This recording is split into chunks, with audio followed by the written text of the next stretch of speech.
Hi everyone, welcome back to Crit 310, Identity, Multiculturalism, and Empire. I hope everyone is doing alright. These are really scary times. Everyone's saying that, and it's the thing to say, but I want you to know that I really know that, and I understand that many of you may be going through really difficult transitions right now. And I just want you to know that, I am available if you need to talk.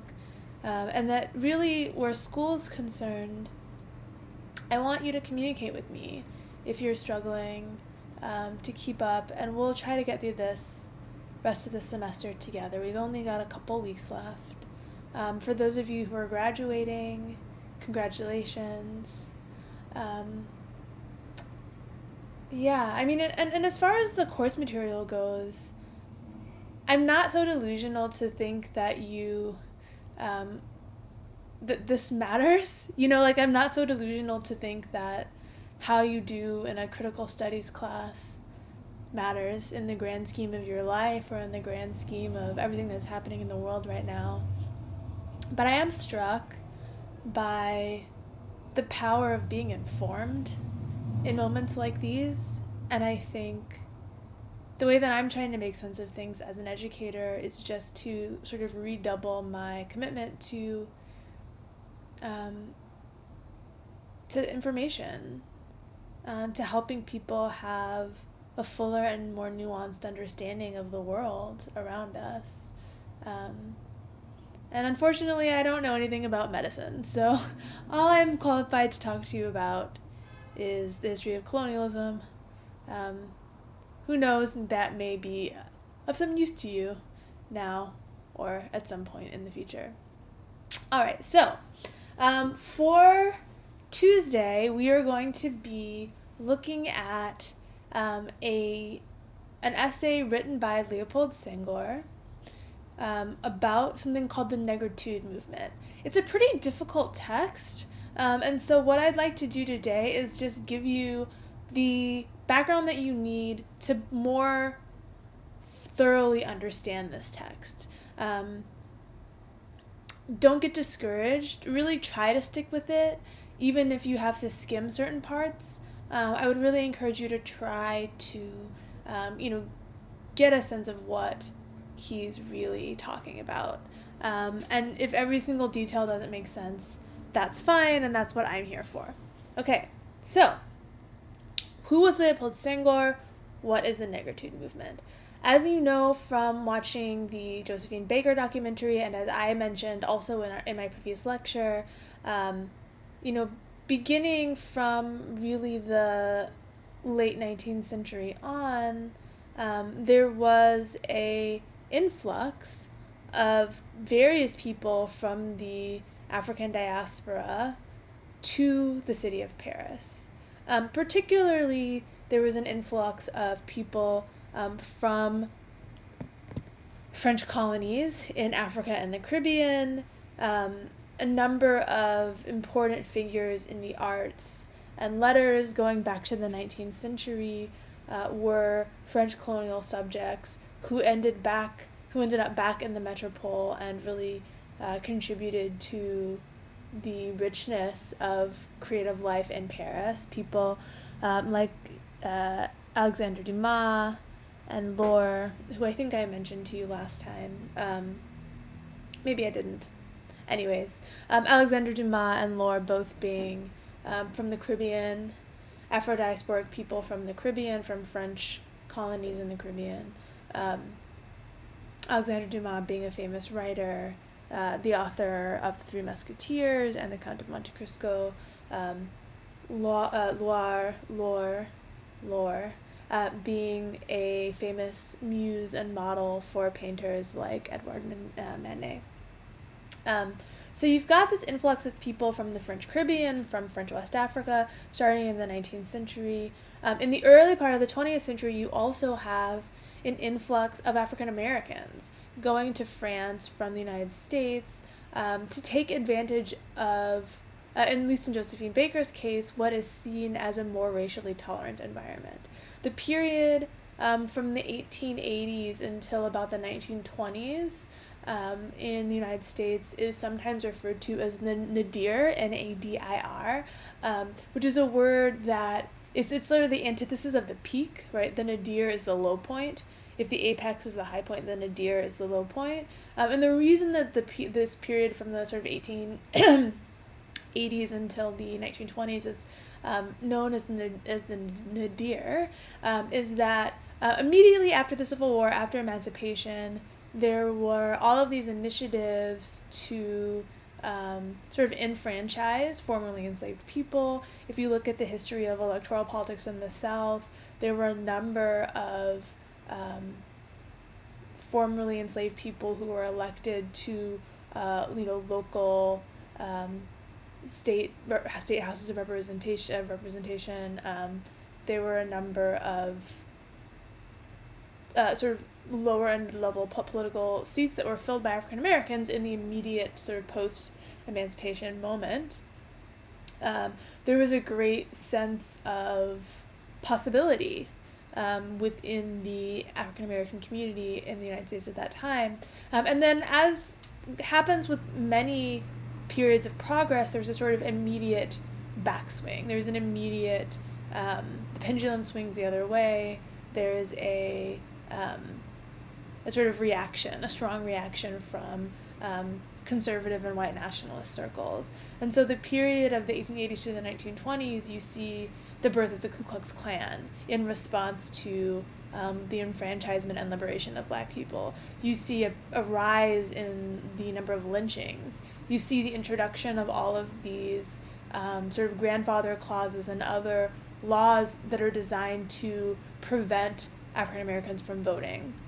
And so the period from the 1880s to the 1920s is a period of unprecedented violence against Black people in the United States. Even though slavery is over, there is a real backlash against emancipation.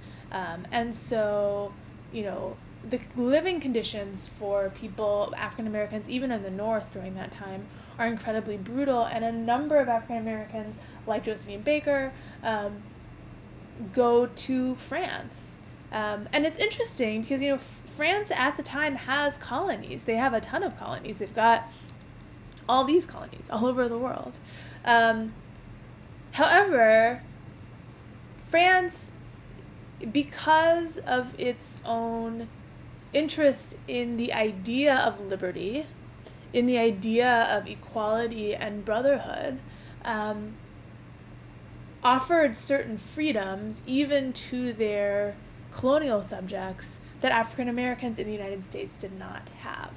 And so you could go to France as a Josephine Baker in 1926 and sit at a cafe and be served. The waitress might have an attitude with you, but you could sit at a cafe and be served. You could enter and exit buildings from the same entrance and exit as everybody else. You wouldn't get spat on in the street.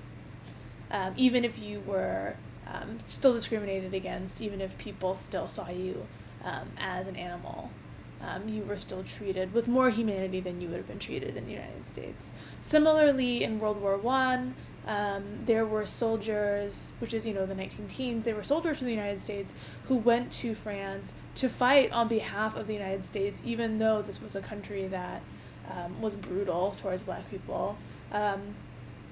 And many of them discovered as they traveled Europe fighting on behalf of the United States that they were treated better abroad than they were at home. And so sort of during the post-World War I era, you do have this influx of African Americans into Paris. And so, people like Josephine Baker are meeting people from West Africa and people from the Caribbean and mixing and mingling in these really cosmopolitan sort of multi-ethnic environments and meeting each other really for the first time, right? For many African Americans, this is the first time that they're meeting people from Africa or from Haiti. For many Senegalese or Malian or Sudanese anyways, for many, like, Senegalese or Malian or other French West African people, this is the first time they're meeting African Americans. It's the first time they're meeting Afro-Caribbeans. And so, this is a sort of new moment in identity for Black people globally, because in a certain kind of way, the diaspora, which had been dispersed from Africa during the long, several centuries long period of the slave trade, is being reassembled and reconvened in France, and in particular in Paris, in the early to mid part of the 20th century. Now, one of the key figures in this sort of very cosmopolitan Afro-diasporic community in Paris in the from the 1920s on, was a man named Léopold Sédar Senghor. He was born in Senegal. He came to Paris in the 1930s to study French literature. He was, if we think back to our earlier discussion about photography in West Africa, he was one of these. He was an évalué, right? He was also an originaire, in that he was born in Saint-Louis, which is one of the original French communes in Senegal. And he was also an évalué in the sense that he had mastery of the French language. He was a convert to Christianity, so he was not sort of adhering to traditional spirituality, traditional religion. He was sort of fully assimilated French colonial subject, and by the sort of broad rules of French colonial law, that gave him access to study abroad, to have certain sort of voting rights, even once in France, and so Senghor comes to Paris in the 1930s to study French literature. He's a poet in addition to being a student.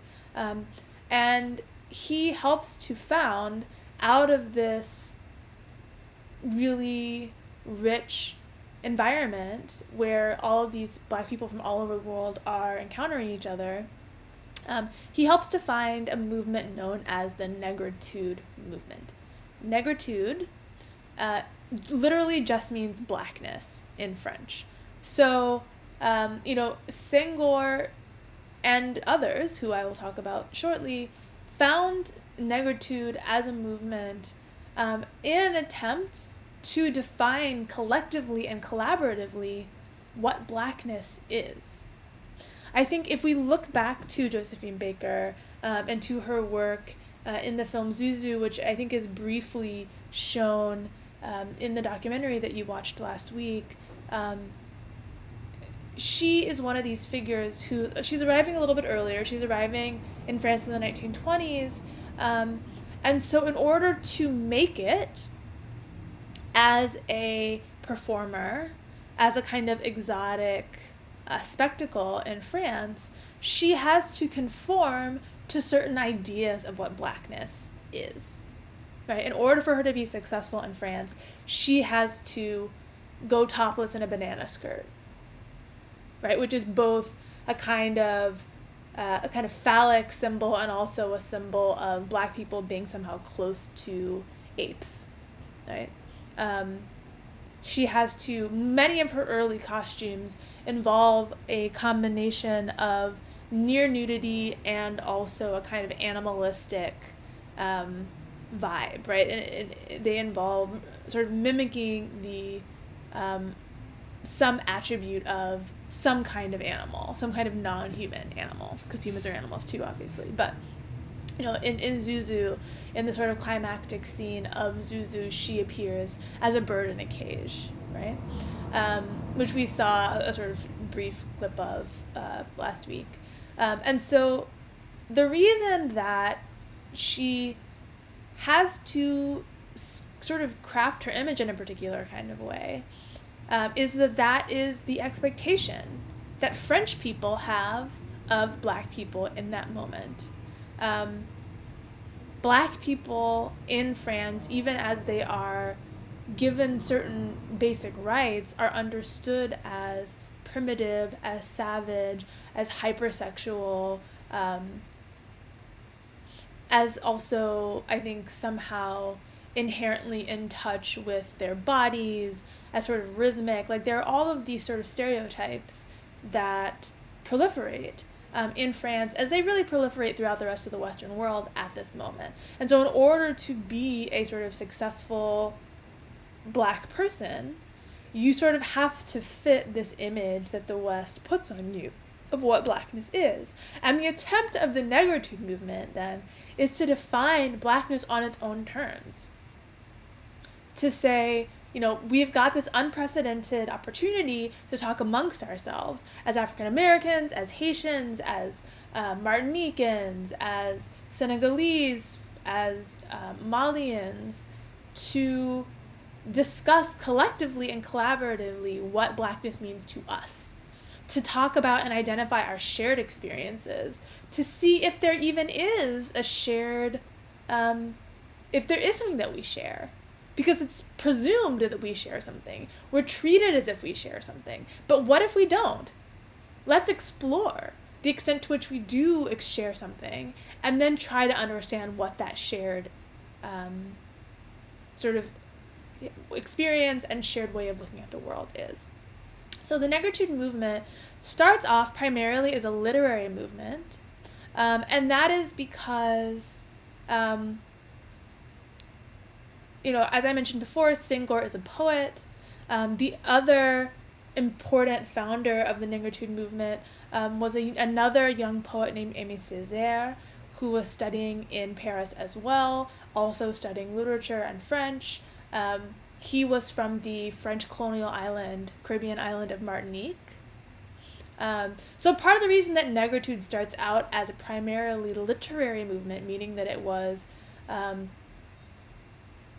in terms of its output, it was mostly literature. It was mostly writing, right? It was a group of writers who were sort of doing most of the theorizing of Negritude initially. But the reason that it becomes a primarily literary movement is that the first thinkers happen to be writers. Senghor is a writer, Césaire is a writer. Césaire is also important because he founded, in 1934-1935, a publication called L'Étudiant Noir. It was a very short-lived publication, actually. There were only a couple of issues ever released. But the idea behind the L'Étudiant Noir, which just means the Black student in French, was to provide a literary platform.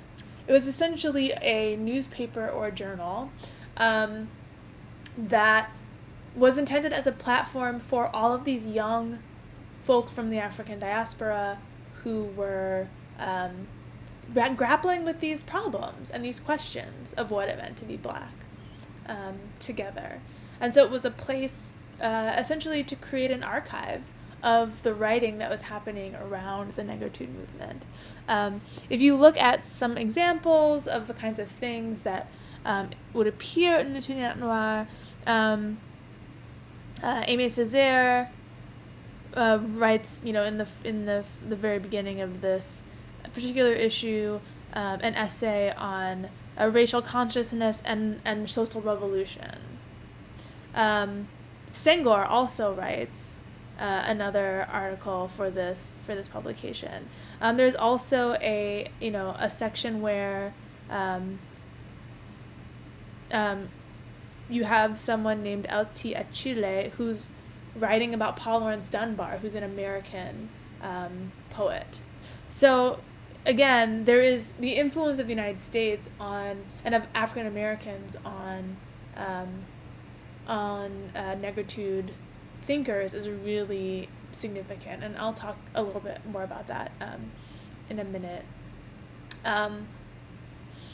So typically, when people sort of give a summary of Negritude 101, they talk about these two people. They talk about Aimé Césaire and Léopold Senghor as the real kind of central figures in the Negritude movement. as is often the case, there were many other people who get far less recognition. And as is often the case, many of those other people who get less recognition were women. So there were several women who were sort of key in building the negritude movement, amongst them the Nardal sisters, Jane and Paulette, who are both pictured here. They are slightly older. They were born slightly before Senghor and Césaire. They were both from Martinique, which is the same island in the Caribbean that Césaire was from. And they both attended the Sorbonne, so they were also in France studying as students. They both studied classic French literature, so people like Voltaire or Baudelaire or Victor Hugo, Honoré de Balzac, etc. Paulette, who is on the right, was the elder of the two sisters and was known as an educator, a journalist, a translator, and in addition to hosting key members of the negritude movement in salons, she also is credited with translating key Harlem Renaissance texts into French, thus making them readily accessible to the other sort of thinkers in the group. And so this is actually really important. I had mentioned very briefly that, or a couple of times I've mentioned the importance of the influence of African Americans on the negritude movement. And it's really through people like Paulette who are able to look at the poetry of people like Langston Hughes in English and then translate that into French, that French students from Martinique or from Senegal are able to then absorb what Langston Hughes and other Harlem Renaissance thinkers are writing about. And this is important because African Americans kind of got a head start on other people in the African diaspora when it came to thinking about what blackness meant. Because unlike even people in the Caribbean, African Americans historically have not had a sense of national belonging that is particular, right? We are Black, and we don't know, for the most part, where in Africa we come from. And because of the fact that we are minorities in the United States, many times we do not feel fully American. And also, Americanness, the United States is kind of unique in the world in that sort of because of the multicultural nature of this country and because also of its sort of cultural dominance in the world, to be American is kind of to be nothing. In the same way that whiteness is seen as being sort of the absence of race, in some ways, America is sort of the absence of ethnicity, the absence of culture. And so I think African Americans have really only had Blackness as an identity for a really long time. It's been the only thing that we have belonged to for several hundred years. Those of us who are descendants of slaves here and not of more recent immigrants have for several hundred years only had the idea of Blackness to identify with. And that is something that was put upon us, right? We lost what it meant to be Yoruba or Ashanti or Igbo or any number of other ethnic groups from Africa that we may have, that our ancestors may have belonged to. And all of those ethnic particularities were replaced with this label of Blackness, with this racial marker, which is essentially a construct, right? It's not a meaningful, race is a sort of a creation of the modern era, of the 18th, 19th century. And so, and it also, Blackness as an idea was something that was sort of put onto us. And so we kind of had a head start, African Americans had a head start in trying to figure out what blackness means. We've been having to think about what that means since the 18th century, at least, if not earlier. And I think, in Africa, everybody is black, technically, right? I mean, if we accept that race means anything at all. And so the primary identifier has always been locality, ethnicity, language, religion. There are so many other ways to identify that are not racialized. And it's really only through the experience of colonialism that the sort of racial idea of blackness even really began to stick to Africa, to Africans at all. Even though certainly, blackness and Africa were always synonymous, or have been synonymous in Europe and in the West for several hundred years. I think for Africans, the idea that, a Yoruba person in Nigeria in the 17th century would not have thought of things in those terms, would not have thought, I'm black. But black people in the United States, African Americans, have been thinking about that for a really long time. And so Harlem Renaissance poetry that's coming out in the 19 teens and 20s in the United States, reflects several decades, if not centuries, of consideration around this issue, of like reflecting on this issue. And so really, it's not just that African Americans are another cohort in this cosmopolitan mixture of Afro-diasporic people. African Americans are actually kind of the catalyst. They're the inspiration for this way of thinking. And it's only because people like the Nardal sisters are able to translate African American writing in English into French that people like Senghor and Césaire, who are primarily, and in some cases exclusively, French speakers, are able to sort of benefit from and be inspired by the thinking that African Americans have been doing for decades about blackness. For example, this is the kind of poetry that the Nardal sisters were introducing to the Negritude students at these salons that they would host, which are these sort of, they would, at their home, they would have people over, and there would be food, and there would be conversation, and there would be drinking, I would imagine, and, just a kind of vibe, right? A kind of an intellectual and culturally rich, but also kind of,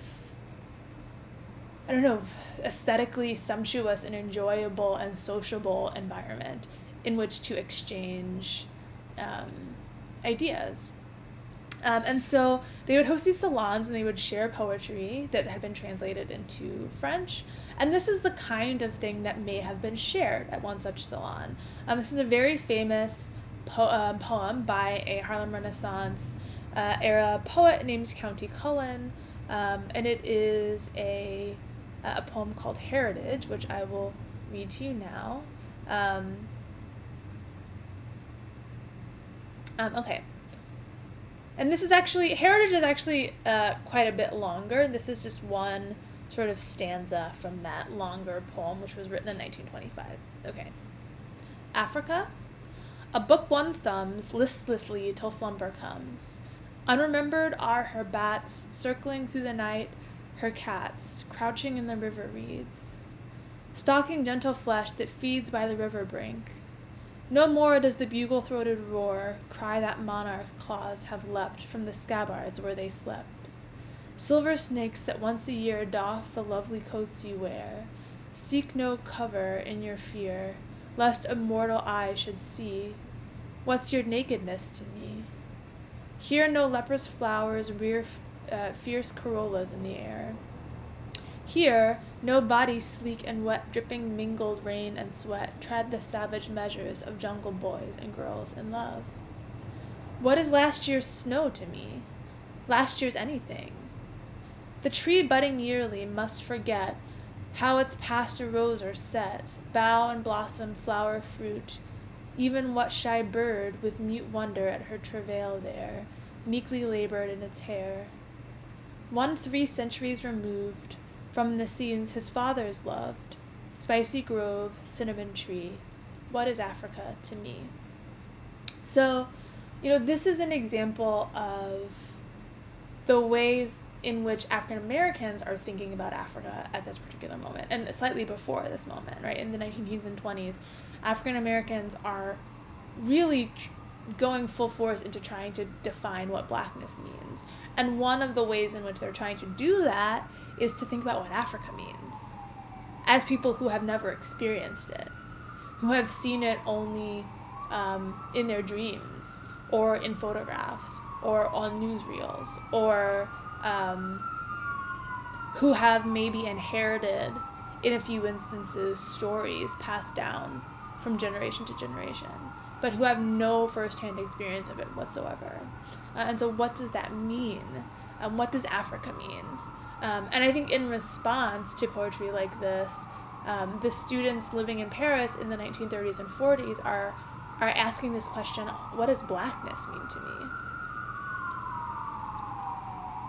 I should also say that Aimé Césaire's wife, Suzanne Césaire, was another important figure in this movement, like the Nardal sisters, oftentimes overlooked, but an important essayist and a thinker in her own right, who wrote a lot about surrealism, but also really had influence on Césaire's thinking about negritude and African diasporic culture.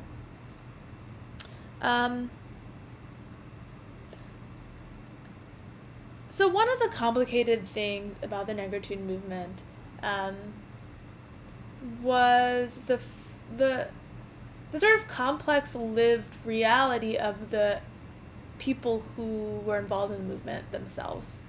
They had come to France from the Caribbean, from the United States, from Africa, from West Africa in particular, to find some degree of freedom, of education, of dignity. And what they found was, in some sense, what was advertised. Their sort of technical legal rights in France were certainly more than they were in their countries of origin, either under colonialism or sort of during the Jim Crow period in the United States. But they experienced a great deal of racism, nonetheless. And they also experienced a great deal of alienation from the culture into which they were stepping. For evalués, what was being offered in exchange for rights was assimilation, which I think we've talked a little bit about already, about what it means to assimilate. We've talked about that in relationship to education, in the context of white teeth. And so this is not like a free-for-all. This is not a open embrace. This is a, if you assimilate, and the closer you assimilate to French culture, to whiteness, the more rights you will have access to. And so, many of these individuals, particularly those from the colonies, from West Africa and the Caribbean, felt a great deal of inner turmoil around the experience of being assimilated, right? Assimilation is not a pleasant experience. You lose something. And it can be a mind fuck, pardon my language, right? To be treated like a human being only to the extent that you reject your own blackness, is an incredibly traumatic process and experience. And so, many of these students, and remember, these are people your age, most of them are, in their early 20s when this is all going down. And so to deal with that at that particular time of life, when you're broke and you're a student and you're living in a shitty apartment, and because, your scholarship money is, spotty, and it gets cold in France in the winter. It doesn't get cold in the Caribbean or in Africa, but you're dealing with like winter and you have a crappy coat, and you're going to these classes and the professors are telling you about the inferiority of the non-white races, and then you're being rewarded for your ability to master French perfectly. It can be really difficult, and several of the sort of central figures in this movement actually had like mental breakdowns during their time as students in France. The colonization of the mind can be incredibly damaging and traumatizing, and the decolonization of the mind, which I think the Negritude movement is really attempting, can be incredibly difficult and taxing. I always think of this image on the right when I'm sort of trying to express to students the sort of complexities of this moment for a lot of these individuals.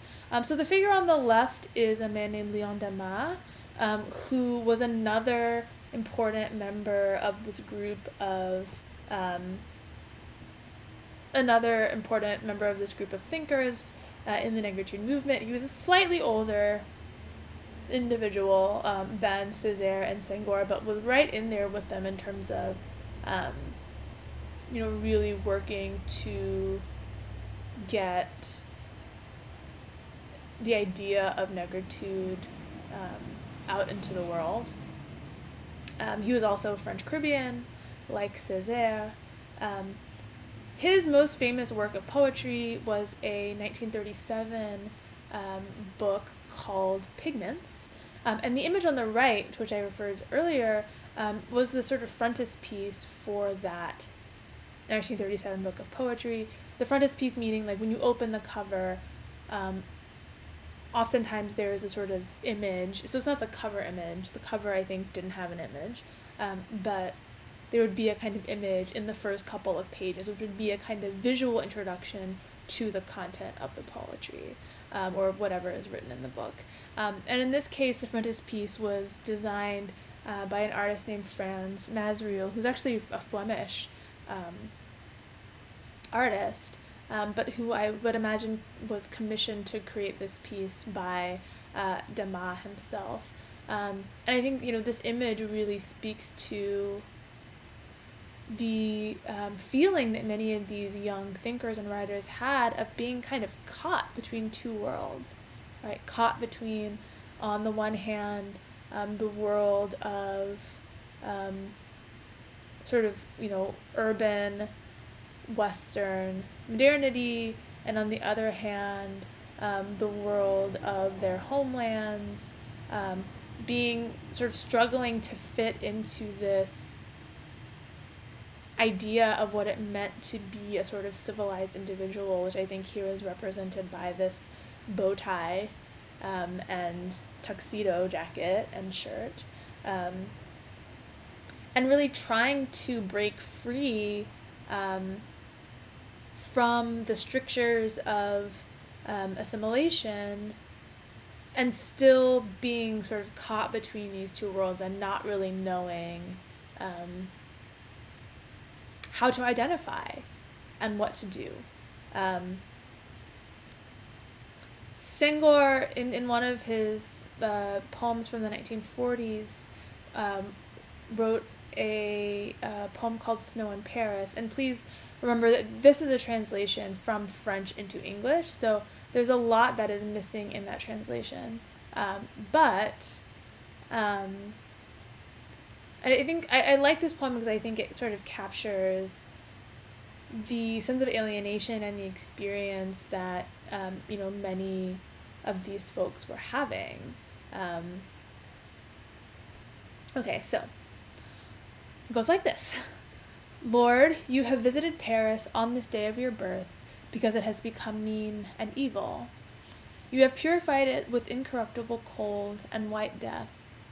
This morning, ride up to the factory smokestacks, singing in unison, draped in white flags. Peace to men of goodwill. Lord, you have offered the snow of your peace to a torn world, to divided Europe and ravaged Spain, and the Catholic and Jewish rebels have fired their 1,400 cannons upon the mountain of your peace. Lord, I have accepted your white cold, burning hotter than salt, and now my heart melts like snow in the sun. I forget the white hands firing rifles that crumbled our empires, the hands that once whipped slaves and that whipped you, the snowy white hands that slapped me, the firm hands that led me to loneliness and to hate, the white hands that cut down forests of straight, firm palmyra trees dominating Africa, in the heart of Africa, like the Sarah men, handsome as the first men born from your brown hands. They tore down the black forest to build a railroad. They cut down Africa's forests to save civilization because they needed human raw materials. Lord, no, I'll never release this reserve of hatred for diplomats who show their long canine teeth and tomorrow trade in black flesh. My heart, Lord, has melted like snow on the roofs of Paris in the sunshine of your gentleness. It is kind even unto my enemies and unto my brothers, with hands white without snow, because of these hands of dew in the evening upon my burning cheeks. Okay, so again, this is a poem that's written in 1945, so it's written right at the end of World War II, and a lot of the imagery that he's conjuring up is sort of about the war and the ravages of war, particularly in Europe. It's also written sort of at Christmas time, so that's sort of, I think, why, you get some of this imagery, peace to men of goodwill, snow, and again, as I mentioned before, Senghor is Christian. He's a practicing Christian, and so, he's writing to the colonial God, to his God, through Jesus, but is also, I think, really torn up about the realities of colonialism, torn up by the violence of World War II, struggling with the oppression of his own people, and also the coldness of the environment in which he is living as a sort of immigrant to France. Senghor is also really interested not only in publishing his own poetry, but also in putting the poetry and the writing of people from out the diaspora into conversation with each other. Again, if it's not clear, Negritude really is a kind of diasporic movement. It is about finding connection between Black people around the world as a way to more clearly define what Blackness means. And so one of his most significant works came in 1948 when he published the first anthology of new Black and Malagasy poetry. Malagasy is what you call people from Madagascar. So he was interested not only in being a poet, but also being a kind of editor, a kind of curator of work, poetry in particular, from throughout the diaspora. And I think, one of the things I started out this semester talking about really, I think adamantly, was this idea of solidarity, right? I've talked about many times at this point how one of the major effects of colonialism is fracture, is the exacerbation and in some cases the creation of differences, the transformation of minor differences into differences that seem more significant than they are. the reification of certain kinds of difference.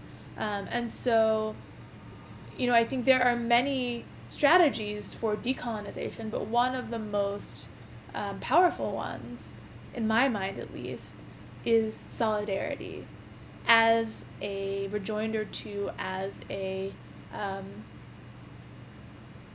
balm, as an antidote to fracture and difference.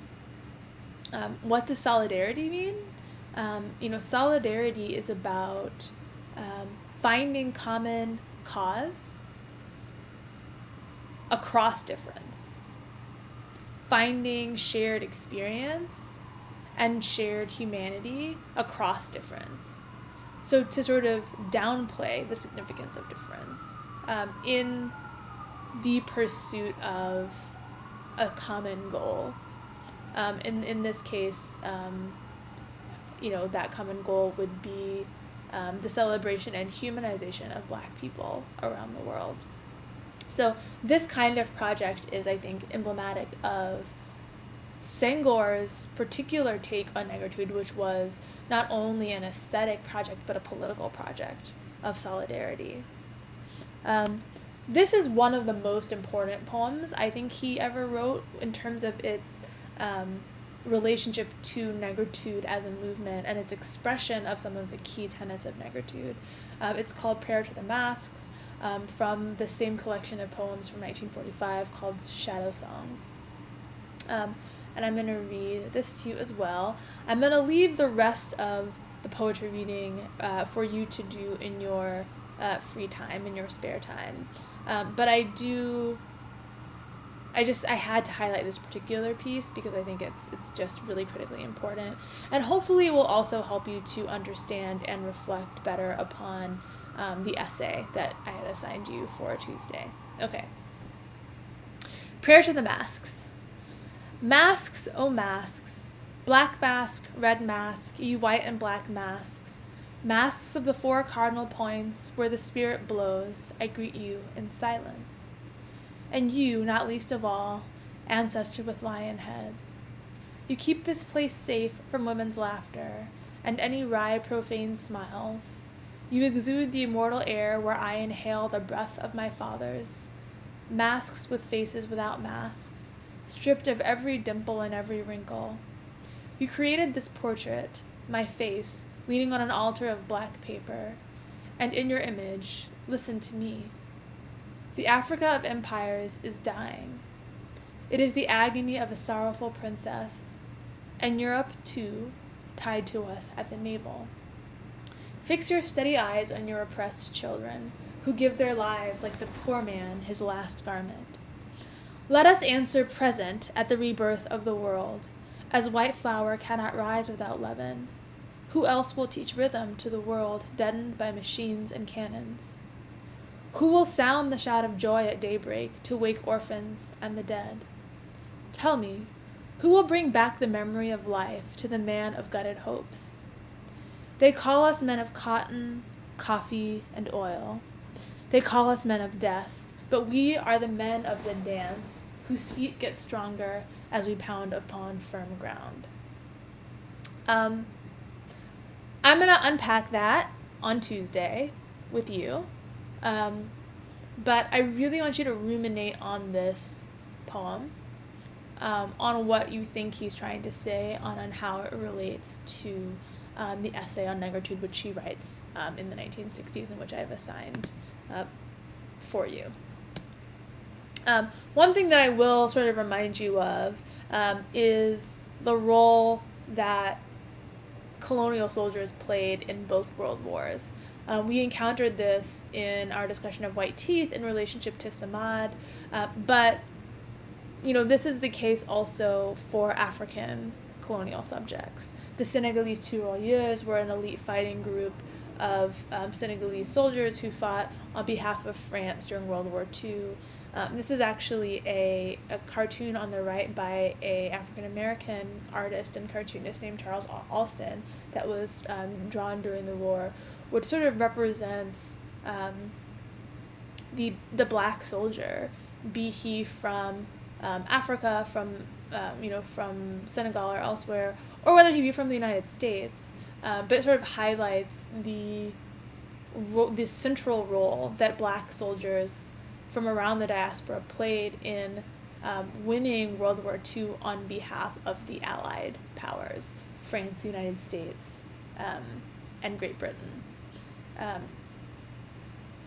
And, I particularly like this this cartoon because it kind of plays on this idea of civilization, right? The presumption from at least from the 18th century on, in the West, was that Europe is civilized and Africa is uncivilized. That's why Josephine Baker has to dance with a banana skirt on. That's why she has to be in a bird cage.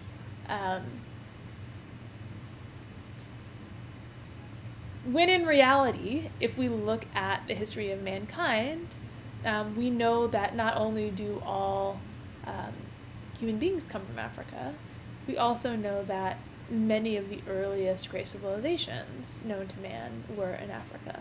There were also great civilizations in other parts of the world, like the Indus Valley, in South Asia, in parts of China. But in terms of the history of Western civilization, of Greece and Rome, we know that they derived much of their quote-unquote civilization from Egypt, from Mesopotamia, from the Middle East, and from North Africa. So on one level, this is about the fact that that original idea of Europe being the cradle of civilization was always a lie. But then it's like, now we have to save your asses again, because you can't keep your shit together. You cannot stop from trying to destroy the world. So here we go again, right? Here we have the so-called barbarians having to sort of save civilization from itself again. And I highlight this cartoon not only because I like it, I think it's smart and interestingly layered, but because it speaks very directly to the essay, to Senghor's essay on negritude. And I want you to think about this cartoon and about this poem when you're reading that essay, and hopefully that will help you to clarify what Senghor is trying to get at. The last few things I'll say, and I do want this to be a relatively short lecture, is that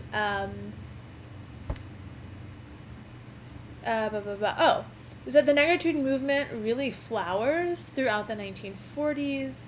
That in 1947 a publication called Présence Africaine is published out of France, which becomes a really critical journal and literary review for writing about negritude, and then it also sort of develops a physical space, a bookstore called Présence Africaine, which was founded in 1949 in Paris. It's a bookstore, but it's also a sort of community space. It's a real world space. And, it's still there in Paris. It still exists. If any of you have the opportunity to go, I would encourage you to visit the Présence Africaine bookstore.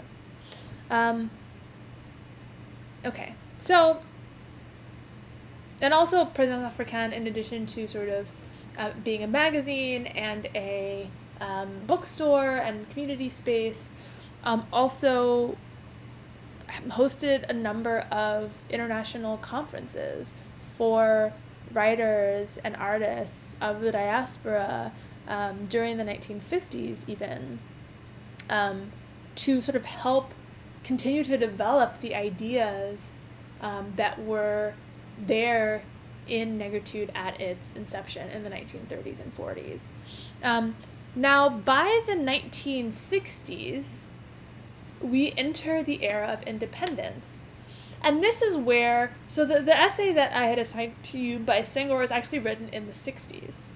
And it is written not so much in his capacity as a poet or as a literary thinker, but it is written in his capacity as the first president of newly independent Senegal. So how does someone go from studying French literature in France as a student to becoming the first president of their native country 15, 20 years later? Well, this is how. He rises up through the sort of social ranks in Paris and back home in Senegal because of his role as an intellectual, as a prominent intellectual in the Negritude movement.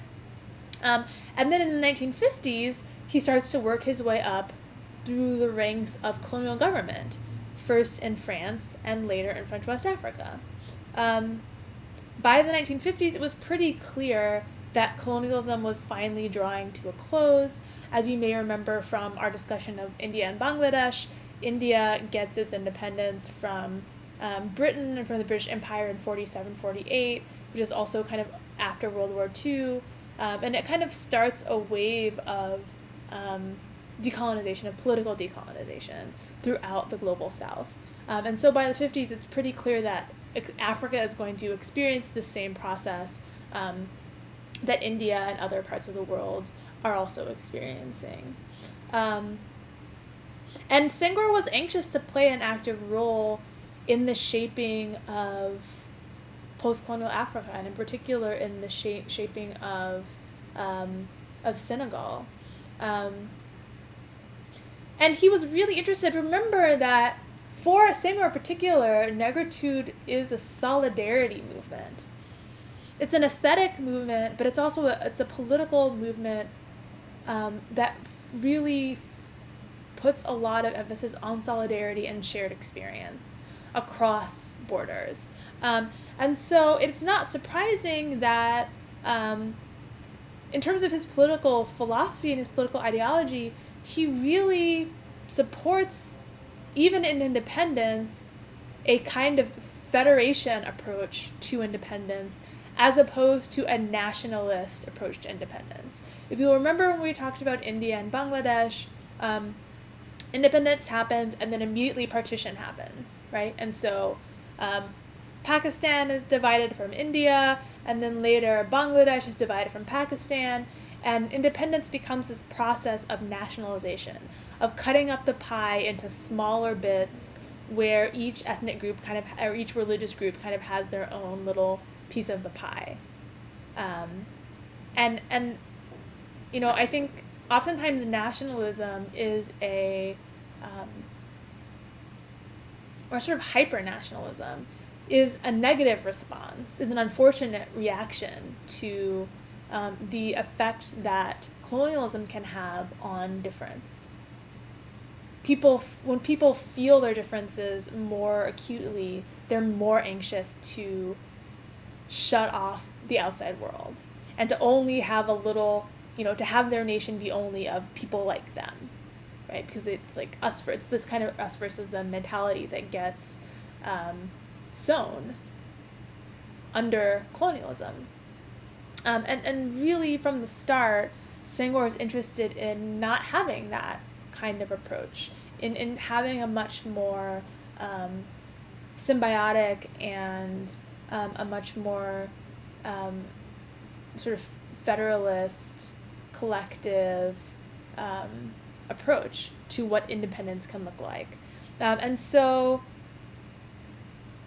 what he proposes, interestingly enough,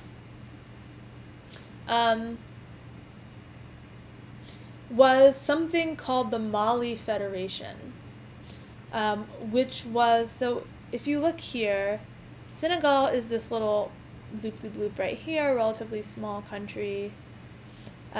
These are the other French West African colonies: Dahomey, Togo, Niger, Côte d'Ivoire, Guinea Française, Sudan Française, Mauritania.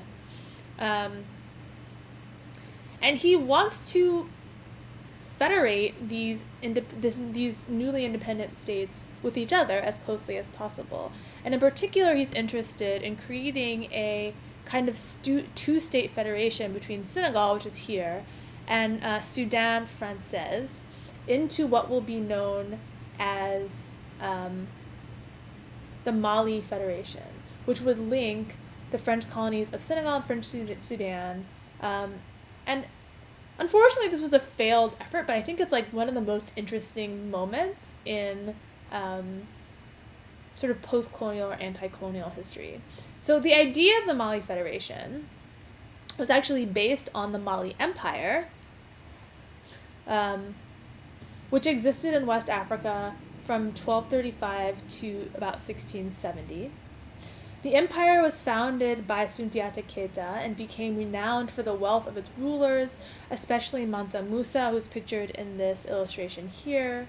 It is an empire that grew its wealth through the Saharan gold trade and spread the Mande language, which is the language of many of the language group that many of the people in present-day Mali speak.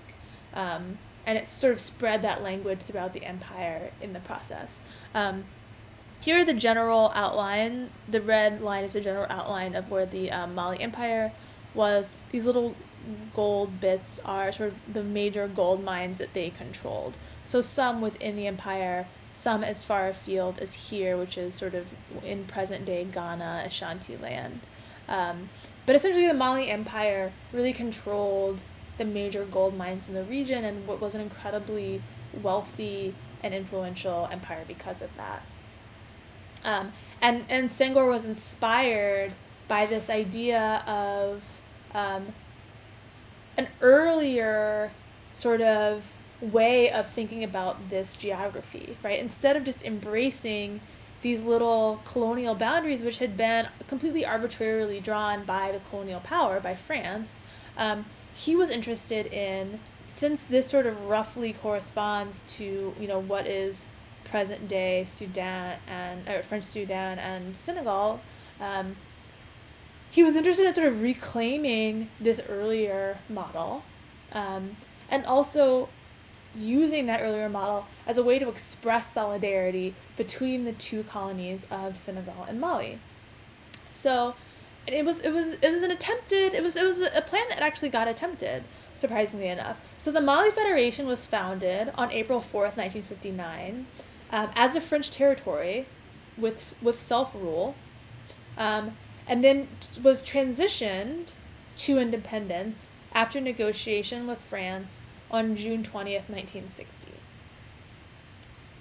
So for its brief existence, the Mali Federation had a premier, a premier is just the sort of general term that includes positions like prime minister or president. Some countries have a prime minister, some countries have a president. The premier, the leader of the Mali Federation at independence, was Modibo Keita, who was from French Sudan. And then its government was based in Dakar, Senegal. So that was sort of part of the kind of division of power, and the way that they had decided that this federation would work is that the president or the premier would be from one of these two colonies, and then the government, the sort of Congress, would be located in the other colony. So it's kind of balance of authority and power. Leopold Senghor, at that time, was nominated to be president of the Federal Assembly, which was the legislative branch. So he was essentially like the Speaker of the House, let's say, at that time. And he also, because he was a poet, was tapped to compose the lyrics to the Federation of Mali's short-lived national anthem. So he wrote the lyrics, and a French Sudanese composer wrote the music. So again, there's this kind of shared burden/split authority, where you have a Senegalese poet writing the lyrics and a French Sudanese musician making the music.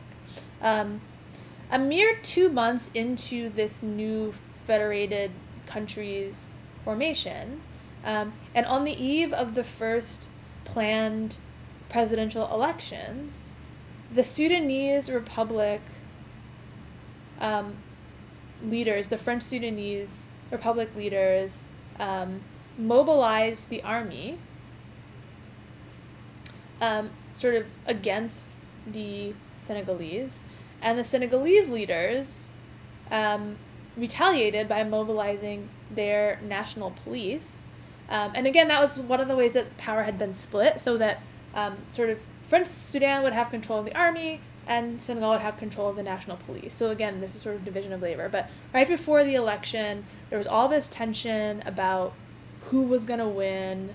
And so the French Sudanese mobilized their army, the Senegalese mobilized their national police force, which resulted in a tense standoff and Senegal's withdrawal from the federation on the following day. So Senegal decided, this isn't working. We can't trust each other. And in response to Senegal withdrawing from the federation and the dissolution of this hoped-for state, the French Sudanese Republic cut off diplomatic ties with Senegal and defiantly changed the name of their country to Mali. So the country that you now know as Mali was once French Sudan and got their name from the Mali Empire. But part of the reason that they have that name is because briefly this thing called the Mali Federation existed. And it sort of, they kind of defiantly copped that name when the partnership between them and Senegal fell apart. And interestingly enough, this is a very sort of nitty-gritty kind of wonky detail, but I think it's super interesting. The national anthem of Senegal has the same lyrics that Senghor wrote for the Mali Federation national anthem, but it has different music.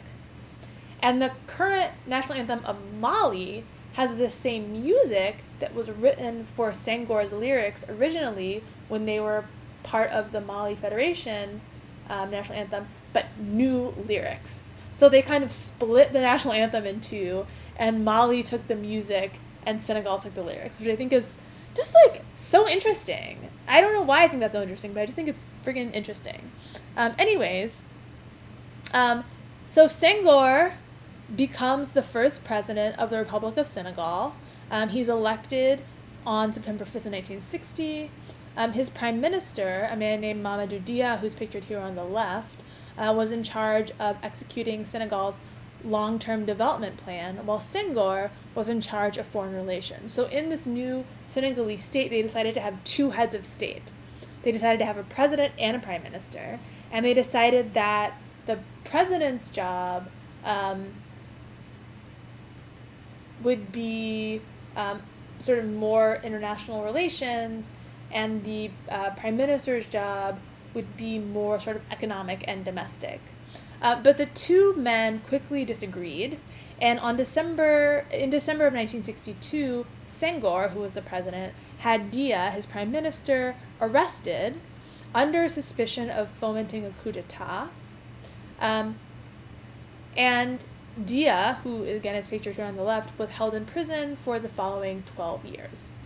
And after the arrest of Dia, Senghor created a presidential regime which had only one head of state and consolidated all responsibilities under his authority. So this is not the sort of brightest moment for Senghor. He gets a little dictatory. As we know, power corrupts, and absolute power corrupts absolutely. So our poet president, with all of these ambitions of solidarity and sort of, communal action, collective power, gets a little bit drunk on his own authority and becomes a little bit of a dictator. But the one bright side of that is that he sort of uses his ultimate authority as the president of Senegal to attempt at least to implement negritude as an official state policy.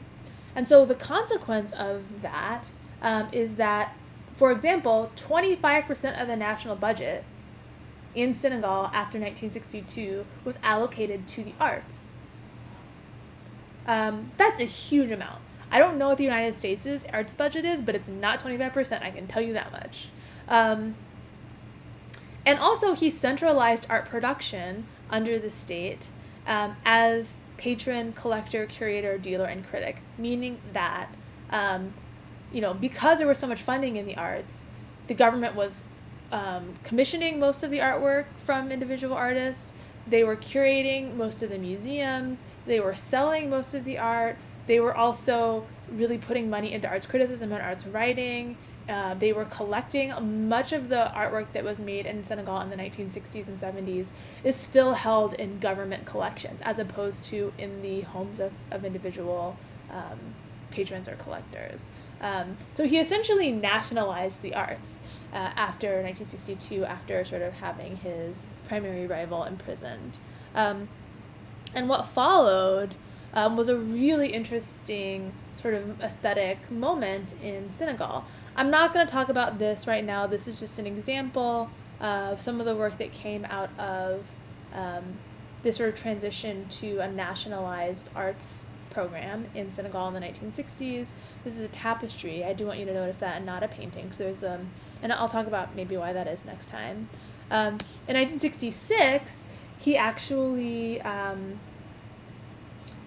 Senghor's like a great vision for the arts in diaspora is realized when Senegal hosts the first World Festival of Black Arts, which takes place in Dakar in 1966. It is a festival in which participants from 45 countries came to Dakar.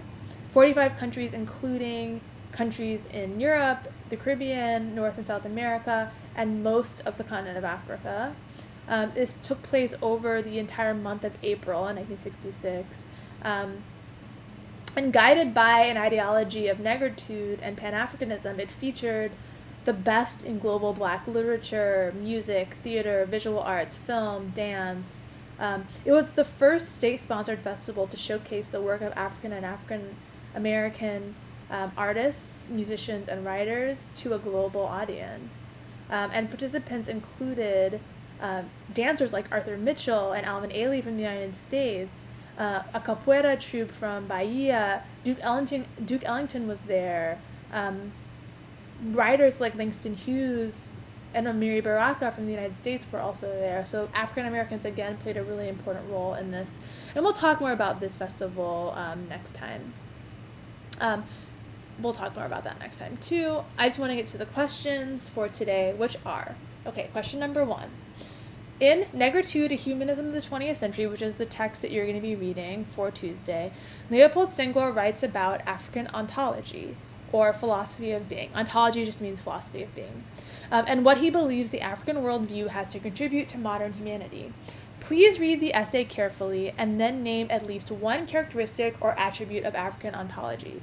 This is a relatively short but challenging text, so do the best you can. So really what I'm asking you to do is, he lists a couple of attributes or aspects of African ontology, and I want you to try to figure out at least one of those. Like, what is one thing that, according to Senghor, characterizes African ontology? Okay, question number 2. What recurring themes do you notice from the selection of Senghor's poetry? And this is the selection that I uploaded to Digication earlier this week. Name at least one theme and be as specific as possible. Which poems does this theme appear in? Question number 3. Senghor starts the essay Negritude, a Humanism of the 20th Century with a section called The Revolution of 1889, in which, among other things, he gives a rundown of the history of modern physics.